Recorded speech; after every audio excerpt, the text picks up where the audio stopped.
আসসালামু আলাইকুম, শুভ সকাল। কেমন আছেন সবাই?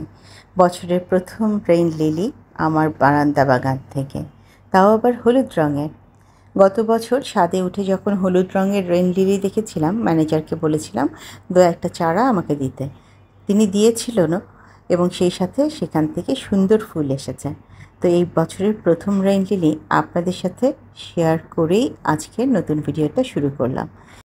টেস্ট অ্যান্ড টেলস উইথ সালমার নতুন এই ভিডিওটি আপনাদের সাথে শুরু করেছি আমার বারান্দা বাগান থেকে। দু চারটা ফুল যা আছে, যতটুকু আছে, এর সৌরভ, এর সৌন্দর্য আপনাদের সাথে ছড়িয়ে দিয়ে কাজ করতে আমার ভীষণ ভালো লাগে। আমার ভালো লাগাকে আপনাদের ভালো লাগার পর্যায়ে পৌঁছে নিয়ে যেতেই তো এই ফ্যামিলি ব্লগগুলো তৈরি করা হয়। আমরা তো কেউ আসলে একই রকম ভিডিও তৈরি করি না, এক একজনের এক এক রকম। যেমন আমার ভালো লাগা হচ্ছে আমার এই বারান্দা বাগান, ওই কৃষ্ণচূড়া, এই তো এইসব। কাছে দূরে যে যেখান থেকে আমাকে দেখছেন, আশা করি সবাই অনেক ভালো আছেন।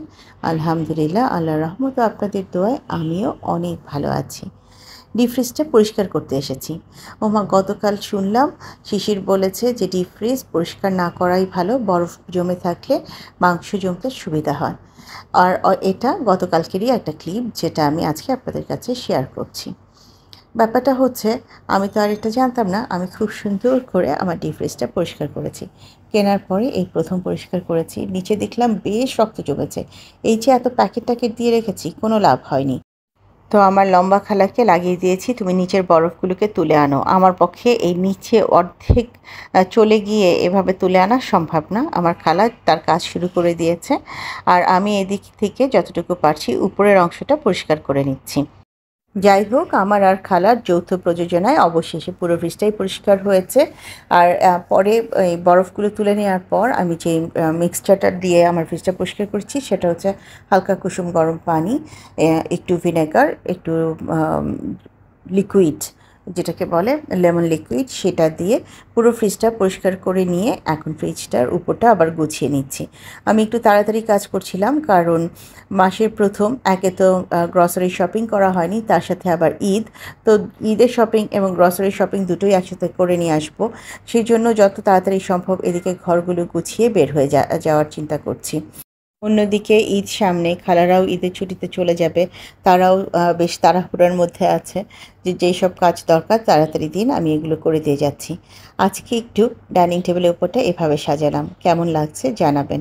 খুব বেশি করে কিছু সাজানোর সুযোগ পাচ্ছি না, যেহেতু দৌড়ের উপর আছি। এক দৌড়ে এখন বাজারে চলে যাব, সেখান থেকে সব বাজার করে এনে তারপর আপনাদের সাথে আবার নতুন করে গল্প করা শুরু হবে। এই যে বাজার থেকে এসেছি এবং মোটামুটি অনেক কিছু বাজার করে এনেছি। ফ্রোজেন অংশগুলো ডিপ ফ্রিজে চলে গেছে, আর যেগুলো বাইরে রাখা যায় সেই অংশগুলো আগে করছি। কিছু মশলার প্যাকেট নিলাম, যেহেতু ঈদ সামনে।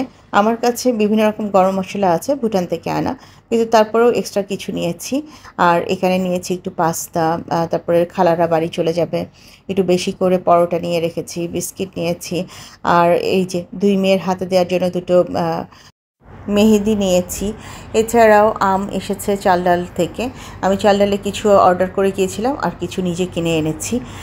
মানে যতটুকু সম্ভব দু জায়গা থেকেই ম্যানেজ করে নেওয়ার চেষ্টা করেছি। আর এদিকে এনেছি যে আটা, চিনি, এগুলো তো মান্থলি যেসব গ্রসারি লাগে সেগুলো এনেছি। আসলে এবার মান্থলি গ্রসারির সাথে কিছু নতুন জিনিস অ্যাড হয়েছে, যেমন এই যে এই ক্রিমটা, এই হুইপড ক্রিম, তারপরে বিভিন্ন রকমের লাচ্ছা সেমাই, কুলসুনের লম্বা সেমাই যেটা, সেটা। আর এনেছি চাল ডাল থেকে 2 ডজন ডিম, একটু তেল। এগুলো বিভিন্ন জায়গার থেকে চাল ডালে কিছু অর্ডার করেছি, কিছু নিচে কিনে নিয়ে এসেছি। তো বিভিন্নভাবেই এবারের গ্রসারি শপিংটা আমি শেষ করেছি, কিন্তু ঈদের যে অংশটা সেটাকে এখন আলাদাভাবে হাতের কাছে গুছিয়ে নিচ্ছি। চাল ডাল থেকে দেখলাম যে এরকম একটা টিস্যু ফ্রি এসেছে, সেটাও আমার মেয়েকে বললাম, নিবে নাকি তোমরা। তাড়াতাড়ি করে এখন আমি এই সমস্ত বাজারগুলোকে গুছিয়ে নিব এবং আপনাদের সাথে গল্প করব। এসব বাজার দেখতে মনে হচ্ছে যে এইসব জিনিস অল্প কয়েকটা জিনিস, কিন্তু কেউ কি বিশ্বাস করবে এখানে প্রায় আমি 4,000 টাকার জিনিস কিনে ফেলেছি। মানে আসলেও আগে 4,000 টাকায় যেভাবে ব্যাগ ভর্তি করে জিনিসপত্র কিনতে পারতাম, এখন কিন্তু আর সেরকম নেই। এখন অনেক কিছুই পরিবর্তন হয়েছে। তো প্রথমেই ভাবলাম যে আমগুলোকে কার্টুন থেকে বের করে ফেলি। চাল ডাল থেকে এই আমগুলো গত বছরও আমি খেয়েছি, এবছরও ভেবেছি যে বেশ কয়েকবার নেব। আর ওরা বেশ ভালো আম দেয়, যদি কোনোটা খারাপও বের হয় তখন আবার সেটা চেঞ্জ করে দেয়। এই জিনিসটা আমার অনেক বেশি পছন্দ হয়েছে চাল ডালের। তো যে কারণে এবার প্রথমেই ল্যাংড়া আম অর্ডার করলাম। ওরা 3 কেজি আমের একটা অফার ছিল, 230 টাকা দিয়ে 3 কেজি আম। তো সেই অফারটাই আমি নিয়েছি। আম গোছাতে গিয়ে খেয়াল করলাম কিছু কাঁচা শক্ত আম আছে, কিছু আছে মধ্যম পাকা, যেগুলো খেয়ে ফেলানো যাবে। আর একটা আম দেখলাম একটু খারাপ এসেছে মুখটা। বাকি সব আমগুলো মোটামুটি ভালোই দিয়েছে, খারাপ না। এই একটা আম, এই যেটা আপনাদের কাছে এনে দেখাচ্ছি, এই আমটাই একটু খারাপ ছিল। তো এটার আবার ছবি তুলে আমি চাল ডালে পাঠিয়ে দিয়েছি হোয়াটসঅ্যাপে। দেখবেন এটার জন্য আবার ওরা এটাকে ফেরত দেবে। একটা এক্সট্রা আম এরপর ওরা আমাকে ঠিকই দিয়ে দেবে। এই জিনিসটা আমার খুব বেশি পছন্দ হয় জন্যই আমি চাল ডাল থেকে আমের অর্ডারটা করে থাকি। আর এখন আস্তে আস্তে ঈদের জন্য যে কিনে এনেছি সেমাইগুলো, সেগুলোকে গুছিয়ে নেব। সব কিছুকে আস্তে আস্তে হাতের কাছে গুছিয়ে রাখছি। কালাররা চলে যাবে, কিন্তু জিনিসপত্রগুলো আমার হাতের কাছে আমি নিজে যদি গুছিয়ে রাখি তাহলে আমি মনে রাখতে পারবো এবং কাজ করার সময় আমার জন্য সহজ হবে। তো সেই জন্য সব কিছুকে যতটুকু পারছি নিজের হাতের কাছে এনে রাখছি। আর এই যে লম্বা সেমাইগুলো যেগুলো, এগুলোকে আসলে আমি একটা তাকের মধ্যেই গুছিয়ে রাখবো। এখানে দেখুন, এপাশে আমি ক্যাবিনেটের ভিতরে একদিকে দুধ রেখেছি, গুঁড়া দুধ, আরেকদিকে হচ্ছে চিনি, এবং এক পাশে লবণ, আর সেমাইগুলোকে এখন আরেক পাশে রাখবো। আর এই যে এই ক্রিমগুলো আনলাম, যেটাকে আমরা হুইপড ক্রিম বলে, সেই ক্রিমগুলোকেও আমি একই জায়গায় এনেছি। এই ক্রিমগুলো একটা অফার ছিল, একটার সাথে একটা ফ্রি। তো ওই ক্রিমগুলোকেও হাতের কাছে ওখানে রেখে দিয়েছি। মাসের বাজার করে এসে দেখলাম বেশ কিছু বয়ম খালি পড়ে আছে, যেমন চিনির বয়মটা, দুধের বয়ম। তো ভাবলাম যে এগুলো ভর্তি করে আবার গুছিয়ে রাখি। আসলে মাস শেষ হয়, সেই সাথে সাথে বয়মের জিনিসগুলোও শেষ হতে থাকে। আবার মাসের শুরুতে এগুলোকে আবার রিফিল করে রাখতে হয়। জীবনের এই প্রত্যেকটা মাসেরই যেন একই হিসেব, একই কাহিনী, একই কথা। তো যাই হোক, এই কাজগুলো করতে করতে আপনাদের সাথে একটা ছোট্ট কথা শেয়ার করতে চাই, একটা ছোট্ট গল্পের মতন কথাই শেয়ার করতে চাই। আর সেটা হলো, ধরুন একই পরিবারে আপনার 3 ভাই বোন। আপনাদের দুজনের ভাই বোনের মধ্যে কোনো একটা ঝামেলা হয়েছে, আপনি তৃতীয়জন বসে সেটা খেয়াল করছেন। এবার আপনি কোন পক্ষে যাবেন, আপনি কোন ভাইকে কিংবা কোন বোনকে আপনি সাপোর্ট করবেন, এটা একান্তই আপনার বিষয়। এখানে কারো কিছু বলবার নেই, কিছু করবার নেই। কিন্তু আপনি আপনার শিক্ষা, আপনার মেধা দিয়ে আপনি চিন্তা করলেন যে না, আমি ওদের কাউকে এই মুহূর্তে সাপোর্ট করব না, আমি চুপ থাকবো, ওদেরকে স্থির হতে দিব, ঠান্ডা হতে দিব, তারপর একসময় আমি ওদের বোঝাবো। এবং আপনি গিয়ে 2 ভাই বোনকেই আলাদা আলাদাভাবে বোঝালেন। মনে করুন একজনকে ভালো কিছু বললেন, ওদের খারাপ কোনো কিছু ওদের কাউকে বললেন না, ভালো যে অংশগুলো সেগুলো ওদের সামনে তুলে ধরলেন, যাতে ওদের মনের ভেতরে যে ক্ষোভটা আছে সেটা কমে যায়, যে তিক্ততা আছে সেটা কমে যায়। এবার আপনি যে চুপ থাকলেন, আপনি যে এটা পজিটিভ একটা কিছু আপনার ভাই বোনের মধ্যে বোঝানোর চেষ্টা করলেন, এটাই হচ্ছে আপনার শিক্ষা। আপনি শিক্ষার মাধ্যমেই তাদের মধ্যে একটা মিল করার চেষ্টা করলেন, এবং আমাদের ইসলাম ধর্মে এই মিলটার ব্যাপারে অনেক বেশি গুরুত্ব দেওয়া হয়েছে।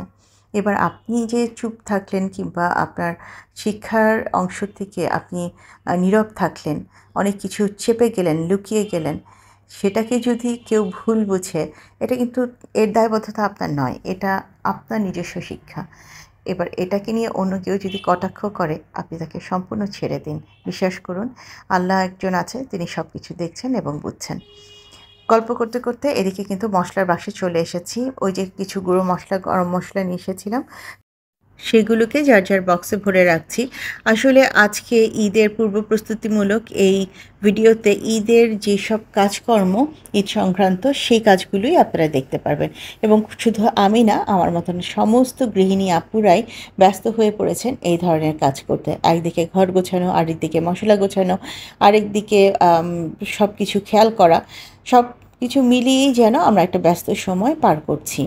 অন্যদিকে ঘরের ছেলেরা তো কোরবানির পশু কেনা নিয়ে ব্যস্ত, কিংবা সেগুলো আলাপ আলোচনা নিয়ে ব্যস্ত, কোন বাজারে কেমন পশু উঠেছে সেগুলো নিয়ে ব্যস্ত, সেটারও 2-4টা কথা কানে আসে।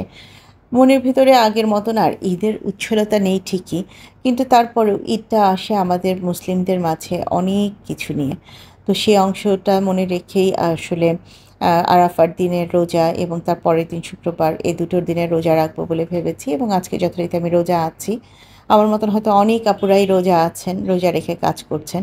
আল্লাহ আমাদের সবার ইবাদত কবুল করে নিন। আল্লাহ আমাদের ভুল ত্রুটি মাফ করে দিন। আমরা যেন অজান্তে কারো মনের কষ্টের কারণ না হই। আমাদের ভুলগুলোকে আল্লাহ শুধরে দিন, এই কামনা করছি। আমিন। তো এইদিকে আমি একটু জিরা গুঁড়ো করে টেলে নিচ্ছি। সেদিন কোনো একটা রান্না করছিলাম, সেই রান্নার অংশ দেখে শিশির কমেন্ট করেছিল যে আপু এই রান্নাটা শেষে একটু টালা জিরা গুঁড়ো দিলে না বেশ ভালো লাগে খেতে। সম্ভবত মুরগির মাংস কিংবা গরুর মাংস কিছু একটা নিয়ে বলেছিল শিশির। তো তখন মনে পড়লো যে হ্যাঁ, আমি তো এবার এখনও জিরার টেলে গুঁড়ো করিনি। তো সেটা মনে পড়াতে তাড়াতাড়ি গিয়ে এই জিরাগুলো কিনে আনলাম এবং এখন এটাকে হালকা ভেজে নিয়ে টেলে রেখে দিচ্ছি। এই যে দেখুন, আমরা একজন আরেকজনের ভিডিও দেখি, কত কথা মনে থাকে না, সেগুলো একজন আরেকজনকে কমেন্টের মাধ্যমে জানানো, বলা, বোঝানো, কিংবা আরেকজনের কাজ দেখে মনে পড়ে যাওয়া, ইন্সপায়ার্ড হওয়া, নিজের কাজ করা, এই সমস্ত পজিটিভ সাইডগুলো আমি খুঁজে নিয়েছি ইউটিউব থেকে। ইউটিউবে নেগেটিভ এবং পজিটিভ দুটো সাইডই আছে। ডিসিশন আপনার, আপনি কোন সাইডে যাবেন, কোন সাইড থেকে কী শিখবেন। এদিকে আরও কিছু আদা রসুন বাটা আমার বাকি ছিল, সেগুলোকে পেস্ট করে নিয়েছি। সেগুলোর আর ভিডিও নেওয়া হয়নি। অন ক্যামেরায় কাজ করতে গেলে কাজ অনেক পিছিয়ে যায় এই তাড়াহুড়ার সময়। সেই জন্য অফ ক্যামেরাতেই এই আদা বাটা, রসুন বাটা, এই পেস্টগুলো করে নিয়ে এখন এগুলোকে ডিপে রেখে দিচ্ছি। আর এই পর্যায়ে আমি আমার খুব প্রিয় একজন বান্ধবীর আচারের রিভিউ আপনাদের কাছে তুলে ধরছি। আমার ফ্রেন্ডের হাতের এই আচারের কথা আমি এর আগেও দু একবার আপনাদের সাথে আমার ভিডিওর মাধ্যমে বলেছি। আজকে আবারও বলছি। ওর কাছ থেকে 3টা আচার এসেছে আমার কাছে। একটা হচ্ছে আমের কুচি আচার, যেটা একটু টক মিষ্টি, আর একটা অ্যাজ ইউজুয়াল যে রসুনের আচারটা আমি সবসময় ওর কাছ থেকে নিই, এবং এই ম্যাঙ্গো ক্যান্ডি। বিশ্বাস করেন, ম্যাঙ্গো ক্যান্ডি অনেক কষ্টে 3 পিস 4 পিস বাঁচিয়ে রাখতে পেরেছি। বাকিগুলো সব লুটপাট হয়ে গেছে, মেয়েরা খেয়ে শেষ করে ফেলেছে। আমার রিভিউ দেওয়ার মতন ম্যাঙ্গো ক্যান্ডি আর অবশিষ্ট নেই। এই 3 পিস বহু কষ্টে রাগারাগি করে রাখা হয়েছে যে অন্তত বলতে দাও। ওর হাতের তৈরি এই ম্যাঙ্গো ক্যান্ডি কিন্তু কী যে মজার, আমি আপনাদেরকে কীভাবে বলবো। আমি রোজা রেখেছি, তারপরেও এখন রিভিউ করতে গিয়ে আমার মুখে পানি চলে আসছে। আর এটা হচ্ছে আমের কুচি আচার। আমি আগে মাঝে মাঝে বানাতাম, কিন্তু এবার আর বানাতে ইচ্ছে করছিল না। 2 মেয়ের পরীক্ষা নিয়ে ভীষণ ব্যস্ত ছিলাম। ওর কাছেই আবদারটা করেছিলাম যে আমাকে একটু কুচি আচার দিবি, কিন্তু আমি অত টক খাই না, আমাকে মিষ্টি আর টক দুটো মিলে। ও যে এত মজার একটা আমের কুচি আচার আমার জন্য পাঠিয়েছে, মাশাআল্লাহ। সবচেয়ে বড় কথা হচ্ছে ওর খাবারগুলো ভীষণ ফ্রেশ হয়, রিজনেবল প্রাইসের থাকে। আর খাবারের টেস্ট নিয়ে অন্তত এইটুকু বলতে পারি, আপনারা খাওয়ার পর বলবেন পয়সা উসুল। ওর প্রত্যেকটা প্রোডাক্টের উপরে সুন্দর সুন্দর কোটেশন থাকে এবং খুব সুন্দর করে প্যাকেজ করা থাকে। সব কিছু মিলে আপনার মন ভালো করে দেওয়ার জন্য ওর যে কোনো একটা প্রোডাক্টই যথেষ্ট। যারা আচার খেতে পছন্দ করেন, যারা বিভিন্ন রকমের আচার এক্সপিরিয়েন্স করতে চান, তাদের জন্য খুবই আদর্শ একটা নাম হচ্ছে শাকেরাস কিচেন। আমি অবশ্যই ওর এই পেজের লিঙ্কটা আমার ভিডিও ডিসক্রিপশন বক্সে দিয়ে দিব, আপনারা চাইলে ভিজিট করতে পারেন। তো আজকে না হয় বান্ধবীর আচার দিয়েই এই পর্যায় থেকে বিদায় নিচ্ছি। এত লম্বা সময় যে এত গল্প করলাম, যদি ভুল ত্রুটি কিছু বলে থাকি কাইন্ডলি ক্ষমা সুন্দর দৃষ্টিতে দেখবেন এবং আমাকে ক্ষমা করে দেবেন। আচ্ছা, এখানে ইউনি আমার উপর ভীষণ রকম রেগে আছে, কারণ তাকে আমরা বললাম যে তোর তো কোনো টুপি কেনা হয়নি, আপাতত এই মাস্ক দিয়ে তোকে একটা টুপি বানিয়ে দিই। ইউনি এত মাইন্ড করেছে যে রাগে ক্ষোভে আমার দিকে কেমন করে তাকিয়ে আছে, এবং তার ভিতরে যে জিনিসটা এখন চলছে যে ছি মা ছি, তুমি এইসব পারলে আমার সাথে করতে। দেখেন ও কেমন খেপে গেছে আমার উপরে।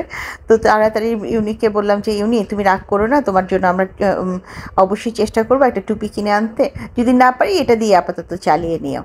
সে কিন্তু ভীষণ মাইন্ড করেছে। তো যাই হোক, তার এই মাইন্ড নিয়েই আজকে এই পর্যায়ে থেকে আপনাদের কাছ থেকে বিদায় নিচ্ছি। আপনাদের সবার সাথে দেখা হবে আগামী পর্বে। সে পর্যন্ত সবাইকে ঈদের শুভেচ্ছা জানালাম। আল্লাহ হাফেজ এবং আসসালামু আলাইকুম।